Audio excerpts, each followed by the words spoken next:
asxaabay soo dhawaada mar kale ku soo dhawaada barashada sharciga soo jiidashada sharciga soo jiidashada maanta waxaan uga hadlaynaa mowduuc runtii ama topic aad u muhiim kaasoo in jirka aad ka saarto waxa la yiraahdo negative energy ama tamarta xun kaasoo ku keenayo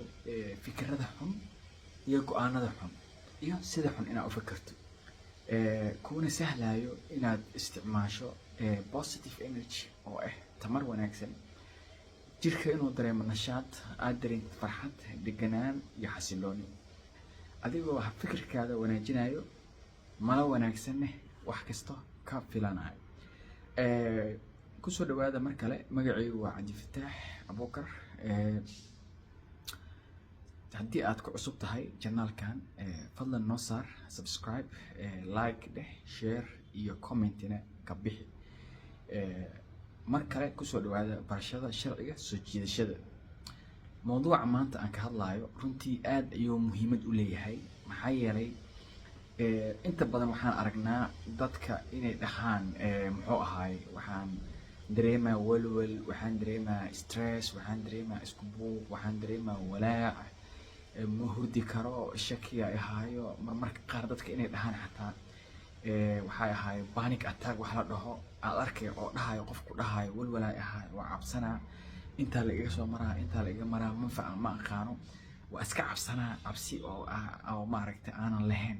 sabab ayaan cabsanaa waxaasoo dhan waxa waaye negative energy ayaa ku soo weeraray oo jirkaada soo weeraray waxaa u baahan tahay marka negative energy-daas ama tamartaas xun ee ku soo weerartay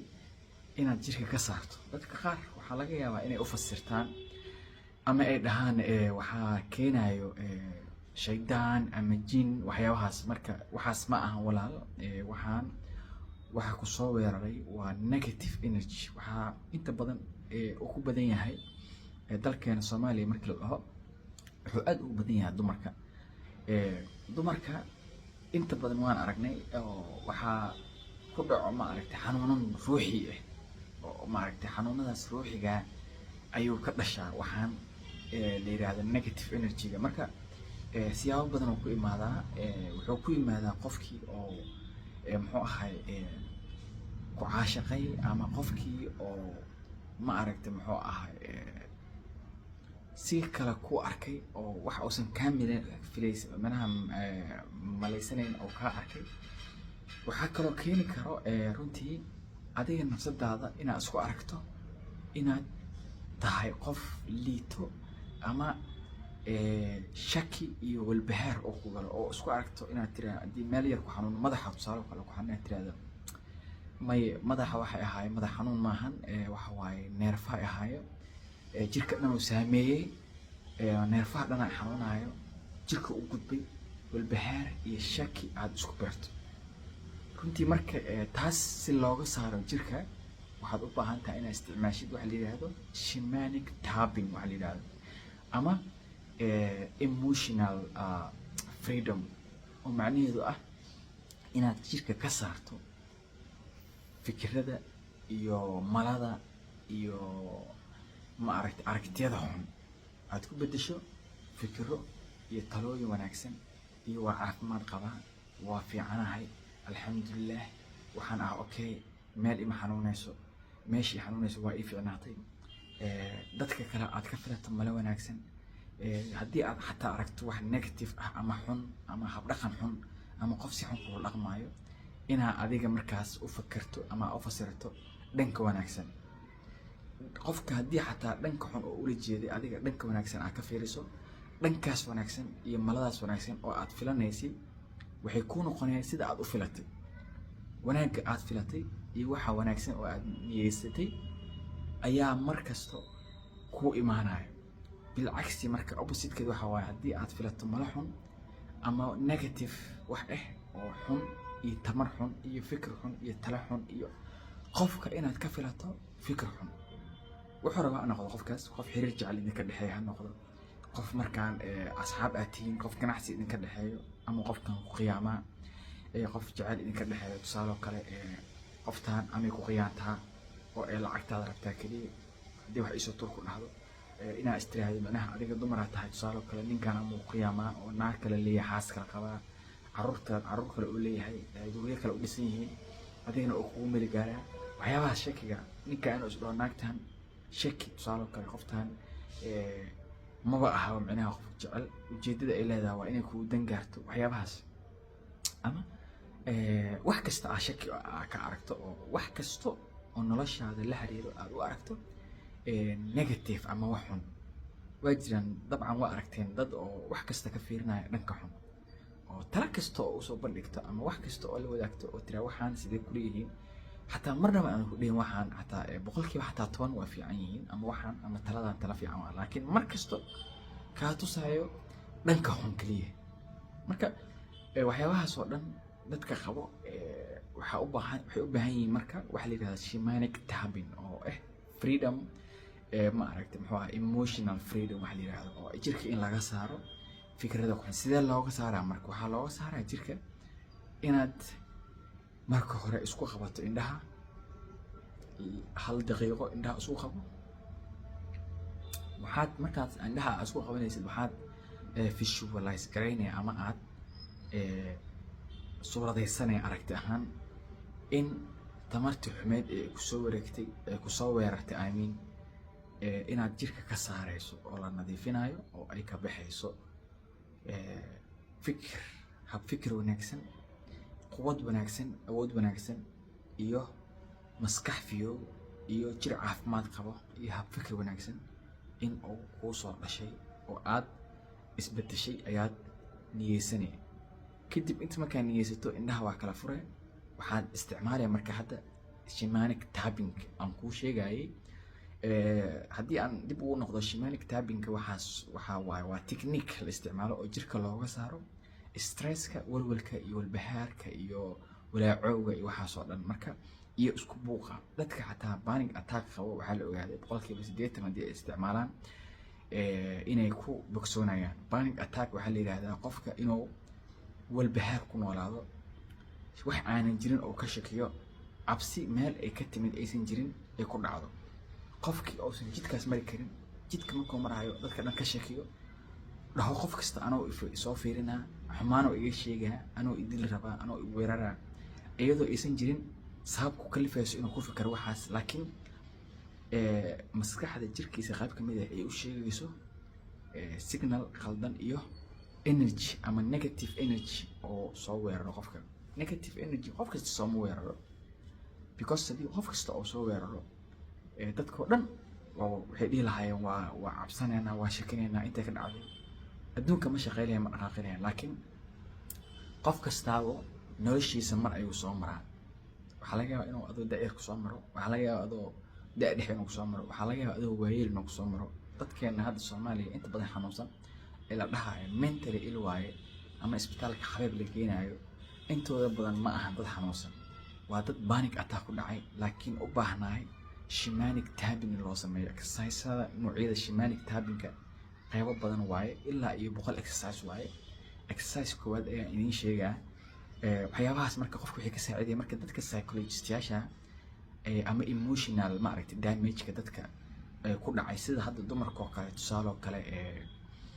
dadka psychologist-yaasha ayaa runtii aad u isticmaalo dadka hadda dumarka emotional damage-ka uu ku dhacay oo tusaale kale la furay caruur badan ma aragtay lagu furay ama lagu dayacay ama qurbaha ku nool runtii walwal iyo walbahaar iyo stress ku nool inta badan aad u isticmaalaa aabayaasha sidoo kale ayagana dumarkii ay ku xumaadeen caruurtii kaligood ay hayaan ama caruurtii laga watay ayagana stresska ku dhacay aad u anfaca oo emotional damage-ka ku dhacay gabar si xun looga faa'iideystay ama ma aragtay muxuu ahay kufsi soo martay ama emotional damage ku dhacay oo ma aragtay nolosheedii adoonsi iyo dhibaato ku nooleed aad u anfaca marka siyaabo badan ayuu qofku u anfacaa dadkeenu kuma baraarugsan runtii qofkii markii lagu arko calaamadahaas waxaa la dhahaa oo tusaale kale isku buuqa iyo walwalka isla hadalka qofku waa waalan yahay lagu shaabadayna automatically waxaa la dhigaa xabsiga marka waxaan muddo daraasaynayo waa runtii oo u baahan dadku inay fahmaan marka mowduucyo badan waa u hadli doonaa insha Allah haddii aad ku cusub tahay janaalka fadlan subscribe share noo saar like share and comment fikirkaada ka bixi fadlan janaalka hala gaarsiiyo si degdeg ah loo gaarsiiyo janaalka 1k subscribers targetkeena waxa waa insha Allah inuu gaaro 1 million subscribers oo dadka Soomaaliyeed aan wax badan uga faa'iideysiiyo dadka uu ku dhacay emotional damage ama traumada ay ku dhacda maskaxiyan dhibaatada maskaxiyan ay soo gaartay haday noqon lahaayeen ma aragtay muxuu ahay caruur dhibaato ay ku dhacday gabdho yar la farxumeeyay haday noqon lahayd dumar la furay oo ma aragtay transition soo maray marxalad period soo maray oo emotional damage marka ama stress iyo anxiety iyo despair waxaas oo dhan marka hadda waxaan bilaabeynaa marka exercise-ka ayaan bilaabeynaa la soco fadlan la soco haddii aad nagu cusub tahay hadda aan ugu soo biirtay waxaan ka hadlaynaa wax la yiraahdo mowduuc la yiraahdo muxuu ahay barashada sharciga soo jiidashada mowduuca maanta aan ka hadlayna wuxuu yahay shamanic tapping wax la dhaho oo looga saaro jirka stresska walbahaarka iyo walwalka iyo isku buuqa ayaan runtii ka hadlaynaa hadda waxaan noo bilaabanaya marka exercise-kii haddii aad daawanayso oo aad muuqaalkan hadda aad daawanayso fadlan waxaan kaa codsanaa haddii aad stress dareemaysa ama walwal ama isku buuq isticmaal exercise-kan wax badan ayuu kaa saacidi doonaa marka hore waxaa ku bilaabee gacantaada midig ayaad taagaysaa saas ayaad u taagayay markaad taagto waxaad leedahay 3 far ayaad isticmaalee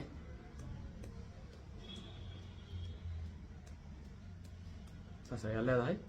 haddaad rabto 4 waa isticmaali kartaa laakiin 3 ayaa awood badan inaad isticmaashid halkaas ayaad garaacee bar saas ayaad u garaacee marka cabaasaan u garaacdo kadib 4 ayaa isticmaalaya markaan halkaas ayaad garaacee waxaan ka saaraa waxaad leedahay markaas u garaacaysa halkaas waxaad leedahay waxaan ka saaraa jirka tamarta xun waxaan u soo jiidaa tamarta wanaagsan hab fikirka wanaagsan talada wanaagsan iyo malada wanaagsan waxaan rajeynayaa wax kasta wanaagsan inay ii imaadaan wax kasta xun oo nolosheeda saameyn ku leh ama diinteeda saameyn ku leh ama hab fikirkeyga saameyn ku leh waa aan ka saaraa jirka annaga waxaan nahay dad islaami oo muslimiin ah alxamdulillah ilaahay baa naga dhigay muslim marka waxaad leedahay waxaan ka saaraa fikirka xun ama talada xun ama malada xun ee iga soo weerarayso ruuxdayga ama nafteeda soo weerarayso diinteeda maadaama aan ahay qof muslim ah oo ku dhashay islaamnimada taas ayaad leedahay marka saas ayaad u garaacay gacanta kadib waxaad aaday maashashka saas ayaad leedahay waxaad isticmaalay labadaada far ayaad isticmaalay saas ayaad leedahay micnaha tanna labada far tanna labada far saas ayaad leedahay waxaan ka saaraa jirka iyo maskaxda energy-ga xun tamarta xun iyo fikirka xun iyo wax kastoo xun oo soo weeraray ruuxdeeda iyo maskaxdeeda iyo maankeyga waxaan maankeyga u ogolaanaa u fasaxaa inuu soo galo fikirka wanaagsan talada wanaagsan iyo habdhaqanka wanaagsan taasoo runtii aanan saameyn ku keenayn diinteeda maadaama aan ahay qof islaam ah oo muslim ah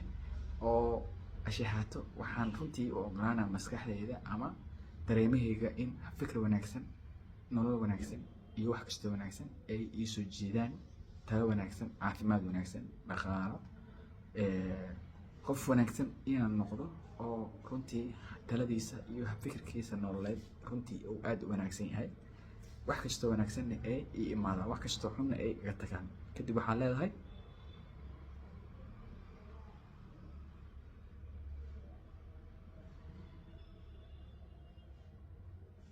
kadib saasaan leedahay